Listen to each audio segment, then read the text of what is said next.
दो आशीष के गुरुवर, फिर ये तरस तुम्हारा हो। ऐसा दो आशीष के गुरुवर, फिर ये तरस तुम्हारा हो। जब भी तरस हो मेरे गुरुवर, सिर पर हाथ तुम्हारा हो, सिर पर हाथ तुम्हारा हो। बोलो पंच परमेष्टि भगवान की जय। 1000 श्री आदिनाथ भगवान की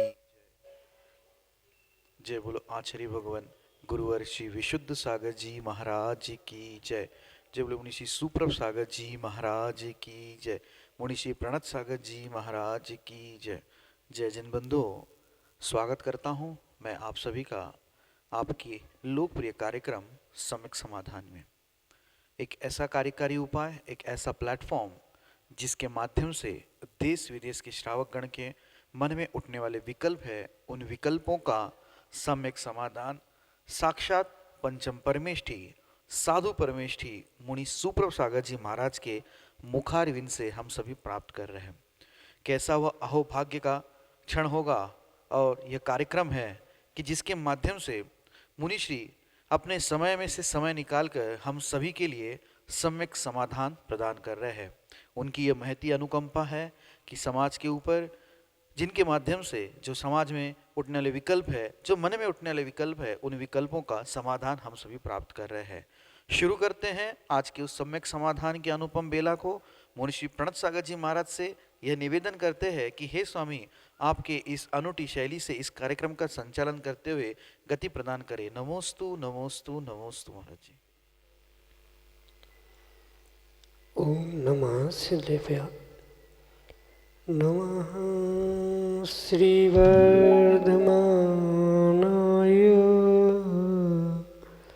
निर्धूतकलिलात्मने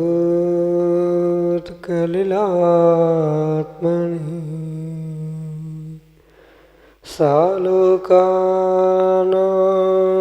त्रिलोकानां यद्विद्यादर्पणायते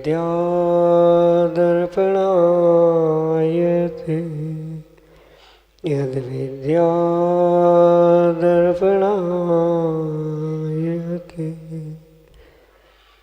पंच परमेष्टि भगवान की परम पूज्य आचार्य भगवंत गुरुवर विशुद्ध सागर जी मुनि महाराज की, परम पूज्य मुनि श्री सुप्रभ सागर जी महाराज की,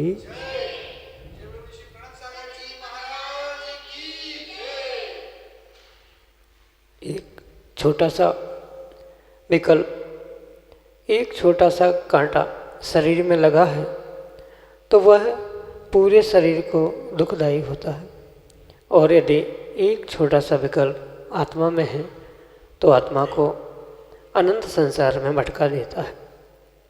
लेकिन यदि उस विकल्प में समीचीनता है तो वही विकल्प अनंत काल के लिए अनंत सुख को प्राप्ति का कारण भी बन जाता है।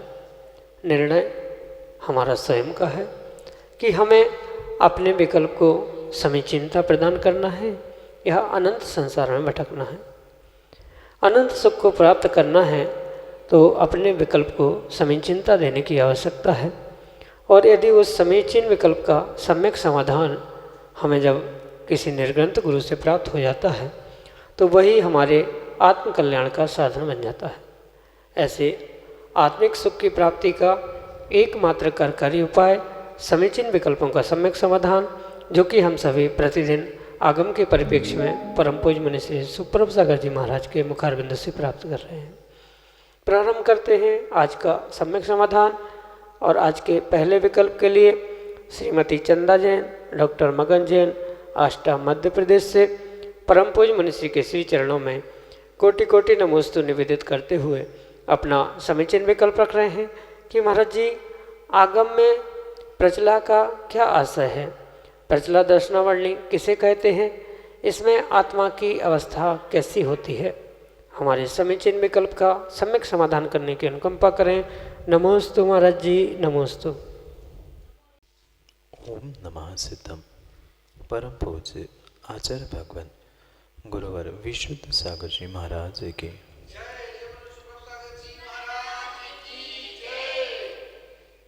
आचार्य भगवान पूज्यपाद स्वामी ग्रंथराज तत्वार्थ सूत्र पर टीका करते हुए अपने सर्वार्थ सिद्धि ग्रंथ में ज्ञानावरणी और दर्शनावरणी कर्म की उत्तर प्रकृतियों को समझाते हुए उस प्रचला शब्द को और प्रचला नाम के दर्शनावरणी कर्म की उत्तर प्रकृति को समझाते हुए स्पष्ट रूप से कहते हैं, आत्मा की चलायमान होने की वह क्रिया जो कि बैठे हुए किसी भी प्राणी के किसी भी जीव के नेत्र, गात्र, शरीर आदि की विक्रिया का जो सूचक होता है, जिसके निमित्त से आत्मा में कहीं न कहीं चलायमान होना, आत्मा में कहीं न कहीं परिस्पंदन उत्पन्न होना, यह जो क्रिया है उस क्रिया को ही प्रचला के रूप में स्वीकार किया। जैसे कोई भी व्यक्ति माना कि श्रम के कारण से, शोक के कारण से, दुख आदि के कारण से जो किसी भी प्रकार की नेत्र या शरीर आदि की विक्रिया का मतलब वैक्रिकता नहीं, अपितु जो भी उसका परिणमन हो रहा है, चलायमान शरीर हो रहा है, उस शरीर के चलायमान होने से आत्मा में जो भी परिस्पंदन हो रहा है, हलन चलन हो रहा है, उस क्रिया को आगम में प्रचला के रूप में स्वीकार किया गया। जैसे कई बार बैठे बैठे थकान होने पर जो जम्हाई आती है, कभी कभी आँखों से झरझर पानी बहने लगता है, आँखों से मल निकलता है आदि, ये जो कुछ भी क्रिया है उसको आगम के परिप्रेक्ष्य में प्रचला के रूप में स्वीकार किया गया। जो परिश्रम को मिटाने के लिए, थकावट को मिटाने के लिए जो अल्प समय के लिए विश्रांति ली जाती है वह निद्रा है, और पुनः पुनः उस कार्य को यानी निद्रा को प्राप्त करना, ये निद्रा दर्शनावरणी कर्म था।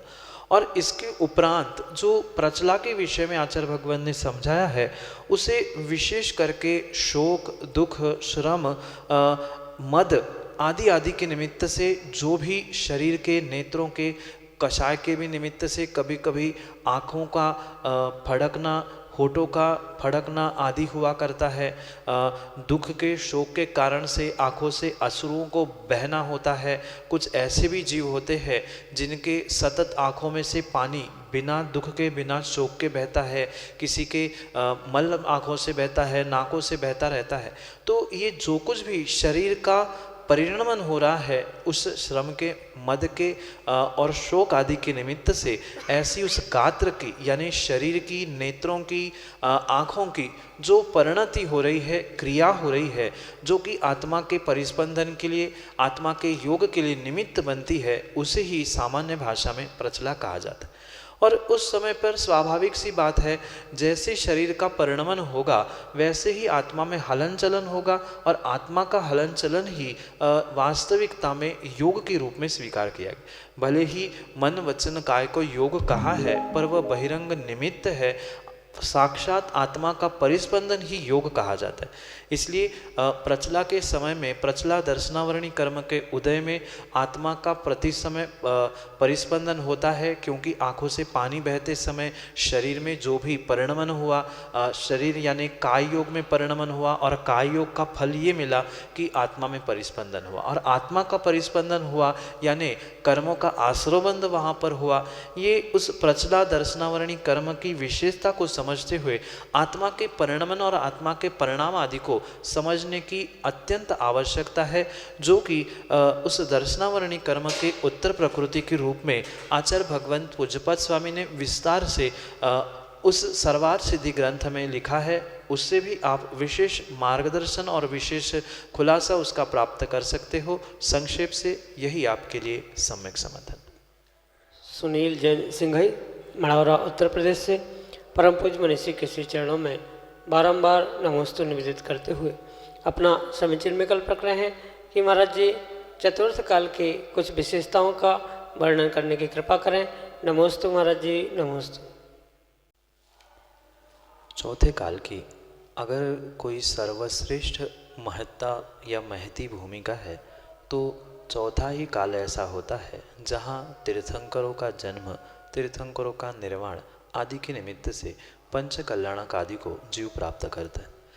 इतना ही नहीं, अपितु उस काल में जन्मने वाले जो जीव होते हैं लगभग सभी जीवों का जो सहनन होता है वह भी सहनन उत्कृष्ट हुआ कर, और उस चौथे काल के परिणमन की अपेक्षा से, यानी जो तीसरा काल होता है वहाँ पर जगन्य भोग भूमि, और तीसरे काल से जैसे ही चौथे काल का परिणमन प्रारंभ होता है वहाँ पर कर्म भूमि की व्यवस्थाएं हुआ करती, जो कि 14 कुलकर, उनके पुत्र आदि आदि की अपेक्षा से बहुत विस्तार से पुराण ग्रंथों में आचार्य भगवंत ने इसका खुलासा किया। पर सामान्य विशेषताएं अगर उस काल की समझे, जैसे उस काल का नाम है, बिल्कुल उस काल के नाम के अनुसार ही उस जीव का और वहाँ के जीवों का परिणमन हुआ करता है। क्योंकि पांचवा काल दुखमा है और छठवां दुखमा है, तो पांचवें काल में दुख और छठवें में उससे भी कई अधिक दुख देखने में मिलता है। पर वहाँ वह जो तीसरा चौथा काल है, सुखमा दुखमा और दुखमा सुखमा, वहाँ सुख के शक्त्यांश अधिक होने के निमित्त से वह काल का परिणमन विशेष रूप से समझने योग्य। भौगोलिक स्थिति हो, चाहे नैसर्गिक प्राकृतिक व्यवस्थाएं हो, आदि सब कुछ उसी काल में विशेषता से प्राप्त होते हुए देखने में आती। जो कि कल्पवृक्ष आदि की व्यवस्था तीसरे काल में होती है, वह मात्र चौथे काल के परिणमन के निमित्त से बदलते हुए वहाँ कर्म भूमि की व्यवस्था बनने से, जैसे आदिनाथ भगवान के निमित्त से वर्तमान 24 में आपने सुना होगा, असी मसी कृषि आदि षड कर्मों का उन्होंने उपदेश देते हुए मार्गदर्शन किया।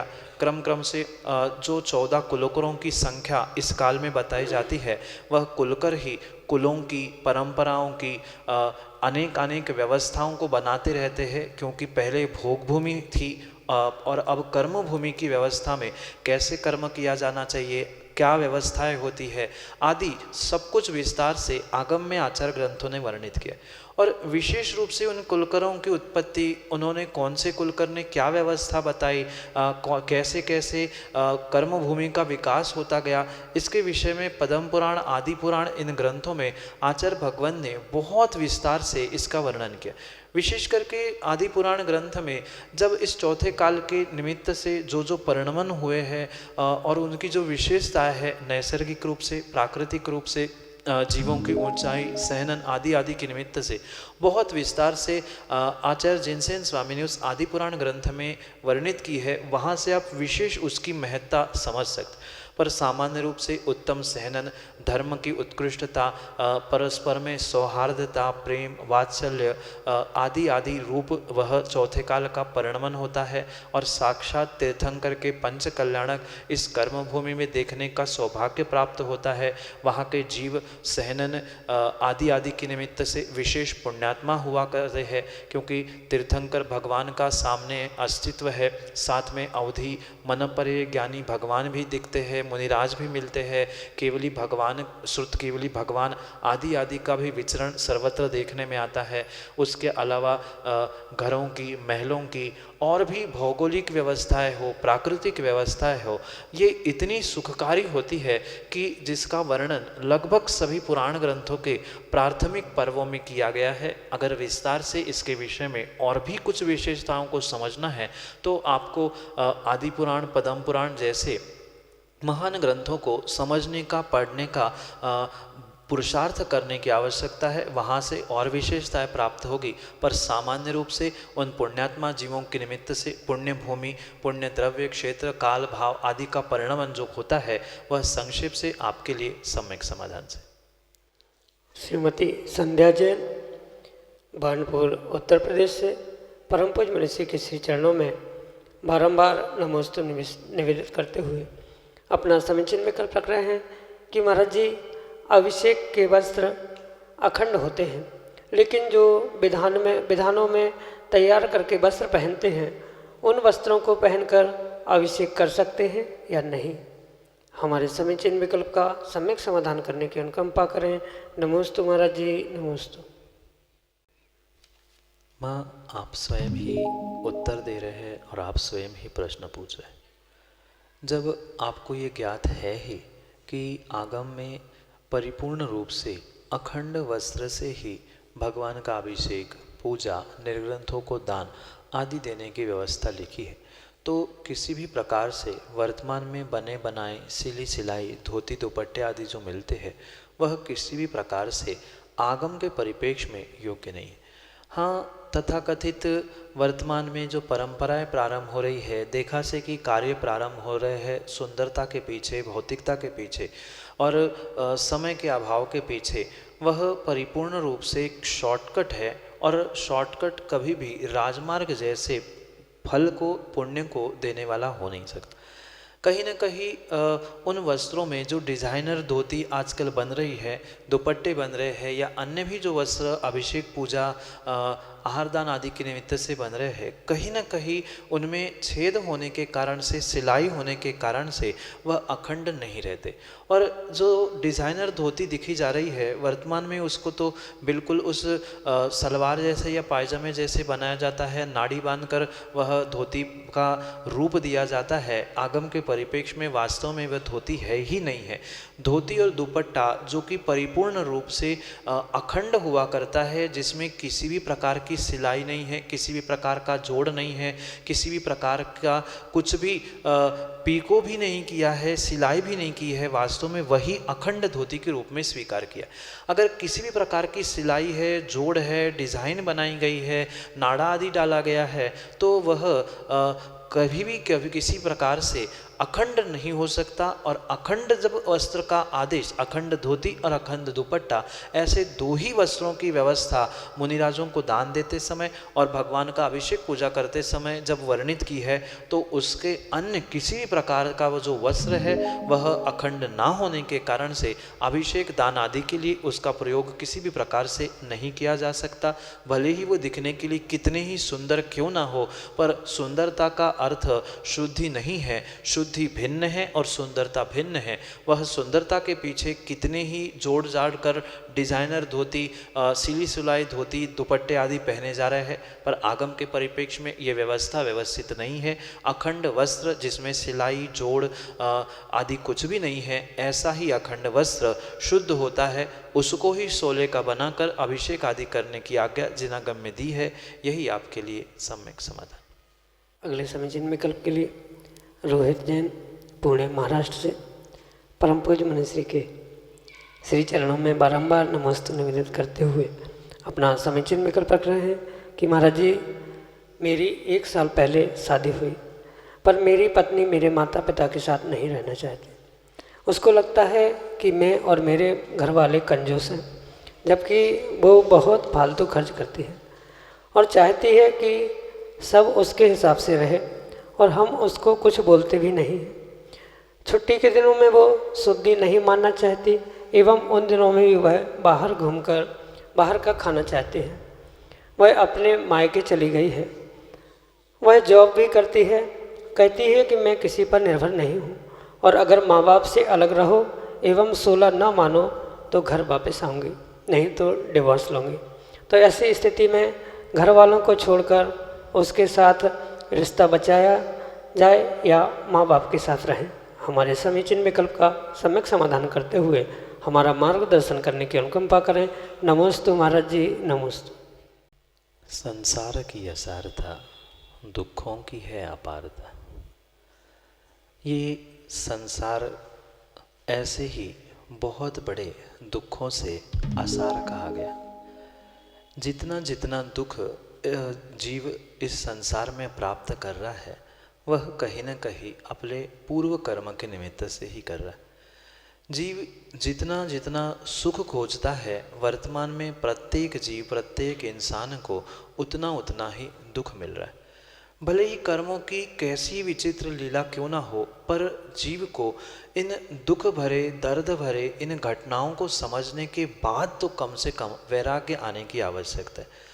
जबकि उत्कृष्ट बात तो यही थी कि समय पर जीव को अपने उन भावों को, परिणामों को, विषय कषायों को संभालते हुए वैराग्य मार्ग पर बढ़ने की आवश्यकता थी, पर तब नहीं समझ में आई।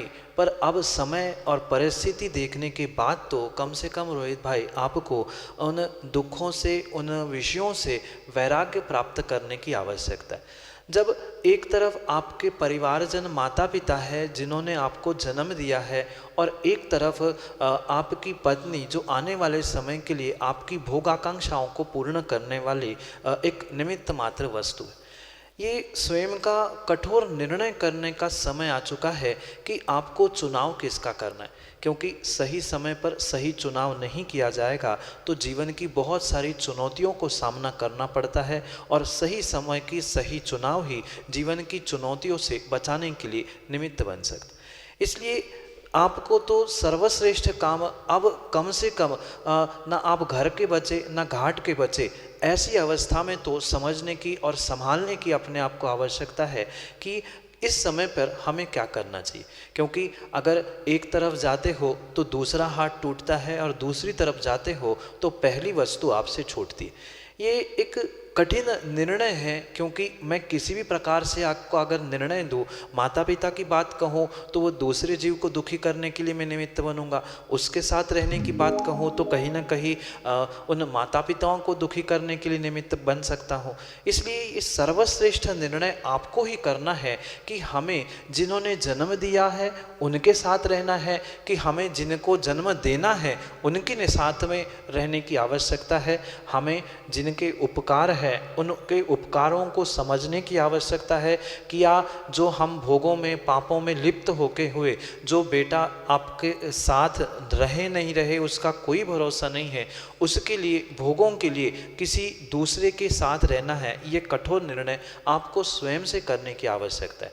और अगर वास्तविकता में हमसे आप पूछो कि इन ऐसी परिस्थिति में, विषमता में, दुख के दिनों में आपको क्या करना चाहिए, क्योंकि मैं तो एक निर्ग्रंथ मुनिराज हूँ और मैं उत्कृष्ट मार्ग तो यही बता दूंगा कि आप दोनों को छोड़कर किसी निर्ग्रंथ गुरु के पास जाके वैराग्य प्राप्त करते हुए मोक्ष मार्ग पर बढ़ने का पुरुषार्थ करें, और वह पॉसिबल नहीं है, शक्ति नहीं है, तो फिर ये सर्वश्रेष्ठ मार्ग आपको ही चुनना होगा कि चयन माता पिता का करना है कि मात्र भोगों के निमित्त से पत्नी का करना है।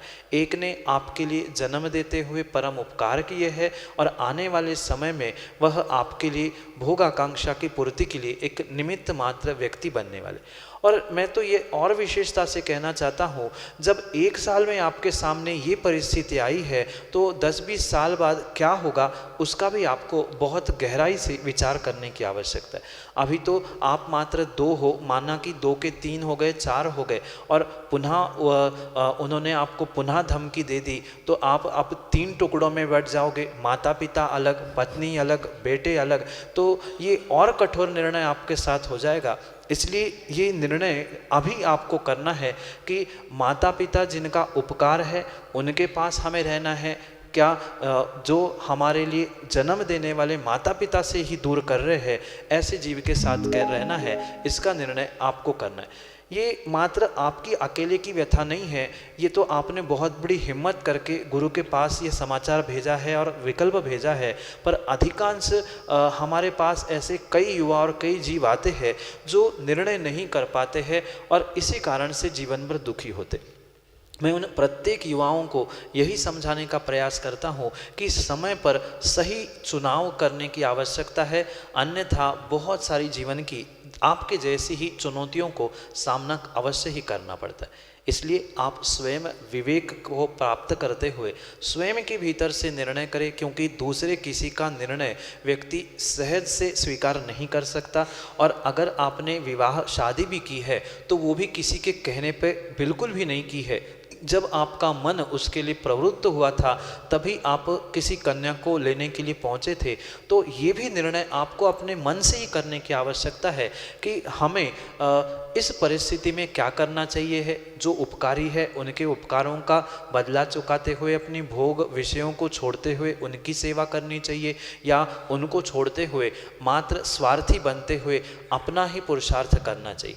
और ये बात और भी आप समझे कि मात्र आपके माता पिता नहीं छूट रहे हैं, पर माता पिता से भी अगर कोई श्रेष्ठ है तो वह आपका धर्म छूट रहा है, क्योंकि वह 16 शुद्धि अशुद्धि आप कोई भी विषय अगर मानने के लिए ही तैयार नहीं है और आप नहीं मानोगे, आपकी पत्नी नहीं मानेगी, तो आने वाली पीढ़ी को, आने वाली संतान को आप क्या धर्म सिखा दोगे।